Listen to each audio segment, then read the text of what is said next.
નમસ્કાર, કુબેરા નાવ સાથે હું પૃથા. નજર કરી આજના મહત્વના બિઝનેસ ન્યૂઝ પર. જ્વેલરી સ્ટોક્સમાં તેજીનો ચળકાટ જોવા મળ્યો. અદ્વૈત જ્વેલર્સના શેરમાં 20%ની અપર સર્કિટ વાકી. સેન્કો ગોલ્ડનો શેર 7% વધ્યો છે, જ્યારે પીસી જ્વેલર્સમાં પણ 8.81%ની તેજી જોવા મળી. 24 ઓગસ્ટે સોનાના ભાવમાં ઉછાળાની અસર જ્વેલરી કંપનીઓના શેર્સમાં પણ જોવા મળી છે.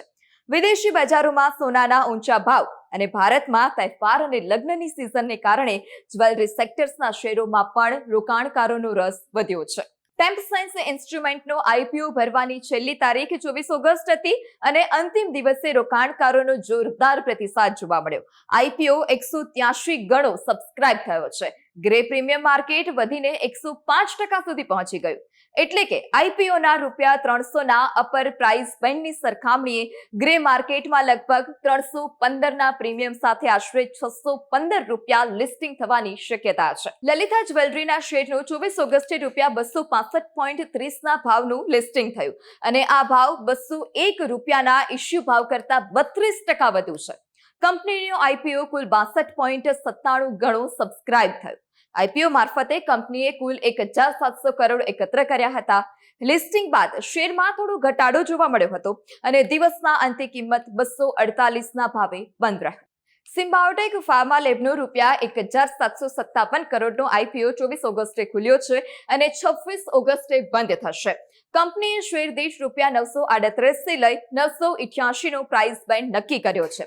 ગ્રે માર્કેટમાં શેર 345ના પ્રીમિયમ પર ટ્રેડ થઈ રહ્યો છે, જે ઉપરની પ્રાઇસ બેન્ડની સરખામણીએ લગભગ 35% પ્રીમિયમે લિસ્ટિંગનો સંકેત આપે છે.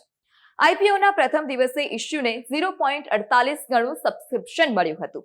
રિટેલ કેટેગરી 0.68 ગણી અને એનડબલઆઈ કેટેગરી 0.63 ગણી સબસ્ક્રાઇબ થઈ હતી. કેન્દ્ર સરકારે ઘઉં અને ડુરમ ઘઉંની નિકાસ પરનો પ્રતિબંધ તાત્કાલિક અસરથી હટાવી દીધો છે. ડીજીએફટીની નવા નોટિફિકેશન મુજબ ઘઉંની નિકાસ નીતિને પ્રતિબંધમાંથી હવે મુક્ત કેટેગરીમાં મૂકવામાં આવી છે અને આ સાથે ઘઉંનો લોટ, મેંદો અને રવા સહિતના ઉત્પાદનોની નિકાસને પણ મંજૂરી આપવામાં આવી. સરકારના આ નિર્ણયથી ભારતીય ઘઉંમાં વેપારીઓ અને નિકાસકારો માટે વિદેશી બજારોમાં વેપારની નવી તકો ઊભી થઈ શકે છે. આંતરરાષ્ટ્રીય બજારમાં સોનાનો ભાવ 3 મહિનાની ટોચે પહોંચ્યો છે. ગ્લોબલ માર્કેટમાં કિંમત $4,700ને પાર થઈ ગઈ. છેલ્લા એક સપ્તાહમાં ગોલ્ડના ભાવમાં $400 જેટલો ઉછાળો આવ્યો છે. ભારતમાં 10 ગ્રામ સોનાની કિંમત 1.63 લાખની આસપાસ પહોંચી. ગયા સપ્તાહે ભારતમાં પણ સોનાના ભાવમાં 5%થી વધુનો ઉછાળો આવ્યો હતો. હવે રોકાણકારોની નજર અમેરિકાના મોંઘવારીના આંકડા અને ફેડરલ રિઝર્વના વ્યાજદર અંગેના સંકેતો પર રહેશે. ગુજરાત સહિત દેશભરમાં ડુંગળીના ભાવમાં ભારે ઉછાળો આવ્યો. દેશમાં ડુંગળીના સરેરાશ ભાવ એક વર્ષમાં 45% વધ્યા છે. હોલસેલમાં 1 કિલો ડુંગળીનો ભાવ ₹40 થી લઈ ₹50 છે, જ્યારે છૂટકમાં 60 થી લઈ ₹70 સુધી પહોંચ્યા. વેપારીઓએ ભાવ ₹80 સુધી જવાની પણ શક્યતા વ્યક્ત કરી છે. મહારાષ્ટ્રમાં ઉત્પાદન ઘટવાની આશંકા અને વરસાદથી પાકને નુકસાન થતા આવક પણ ઘટી છે. ભાવ કાબૂમાં લેવા સરકાર પોતાના પાસે રાખેલા ડુંગળીનો અનામત જથ્થો બજારમાં વેચશે. આ ઉપરાંત સોમવારથી નાસિકથી દિલ્હી, ચેન્નઈ, કોચી અને ગુવાહાટી માટે કાંદા એક્સપ્રેસ શરૂ કરાશે. એલએનટીને મિડલ ઈસ્ટમાં ગેસ કમ્પ્રેશન પ્લાન્ટ બનાવવા માટે ₹15,000 કરોડથી વધુનો ઈપીસી કોન્ટ્રાક્ટ મળ્યો છે. કંપનીના હાઇડ્રોકાર્બન બિઝનેસને ગેસ કમ્પ્રેશન પ્લાન્ટના એન્જિનિયરિંગ, ખરીદી અને બાંધકામનું કામ મળશે. આ ઉપરાંત એલએનટી 230 કિલોવોટના 2 મોટા વીજ સબસ્ટેશન પણ બનાવશે. આ પ્રોજેક્ટમાં ગેસ પ્રોસેસિંગ માટેની સુવિધાઓ પણ બનાવવામાં આવશે.